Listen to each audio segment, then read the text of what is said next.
مجھے میرے بچوں کا خرچہ دے دو۔ پتہ نہیں اس نے یہ سب کیوں کیا، لیکن یہ اچھی عورت نہیں ہے، اس کو تو سارا محلہ جانتا ہے۔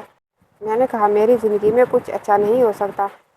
شوہر نے بھی مجھے تنگ کیا، میرے لیے اتنی مصیبت بنا کے چلا گیا، میں کیا کروں؟ مجھے ابھی تک میں بیٹھے زیادہ وقت نہیں ہوا تھا، مجھے اپنے شوہر کا بار بار خیال آتا تھا کہ وہ کیوں اسٹور روم کی طرف اشارہ کرتا تھا۔ آخری وقت میں وہ یہی کرتا رہتا تھا اور میرے دماغ میں اس کی یاد بس گئی تھی۔ عورت بھی بہت عجیب ہوتی ہے، جب کسی سے محبت کرتی ہے تو اس کی بے وفائی بھی معاف کر دیتی ہے، لیکن مرد کے اندر اتنی طاقت نہیں ہوتی۔ مجھے تو آج تک یہ سمجھ نہیں آیا کہ میرے شوہر نے میرے ساتھ اتنا برا سلوک کیوں کیا، جبکہ میں نے اس کا کچھ نہیں بگاڑا تھا۔ میں اپنے گھر سے یہی سوچ کر آئی تھی کہ ہمیشہ اس کا ساتھ دوں گی۔ دیکھنے میں بھی بری نہیں تھی، لیکن شاید اس کے دل میں نہ بیٹھ سکی۔ عورت خوبصورت ہے یا نہیں، اس کی اپنی خوبصورتی طے نہیں کرتی، نظر طے کرتی ہے۔ اگر مرد کی نظر کو کوئی عورت خوبصورت لگ جائے اور وہ خوبصورت نہ بھی ہو تو وہ اسے مرغا بنا کے رکھتا ہے۔ اور کبھی بھی اچھی شکل و صورت والی عورتیں بھی جب مرد کی منظور نظر نہ بنے تو ان کی حالت میرے جیسے ہو جاتی ہے، کیونکہ آج کل تو حالات ہی ایسے ہیں۔ دن رات ٹینشن میں رہتی ہوں، روتی رہتی تھی اور کھانے پینے کو بھی کچھ نہیں ملتا تھا، لیکن اب میرے پاس کیا رہ گیا تھا؟ میری عمر بھی اتنی زیادہ نہیں ہوئی تھی، لیکن مجھ سے کس نے شادی کرنی تھی، اور نہ ہی میرا شادی کرنے کا ارادہ تھا۔ میں شادی نہیں کرنا چاہتی تھی، میں تو بس یہی چاہتی تھی کہ اپنی زندگی کو اپنے طریقے سے چپ چاپ گزار لوں۔ میرے دل سے سارے جذبات مر چکے تھے، میری زندگی کا کوئی مقصد نہیں تھا۔ میں عدت میں بیٹھی تھی اور سکول بھی نہیں جا پا رہی تھی، میرے شوہر کے پیسے بھی نہیں آ رہے تھے اور اس کی دوسری بیوی بار بار فون کیا کرتی تھی، پیسے کب آئیں گے؟ اس نے مجھے تنگ کر رکھا تھا۔ میرے گھر میں بالکل بھی پیسے نہیں تھے۔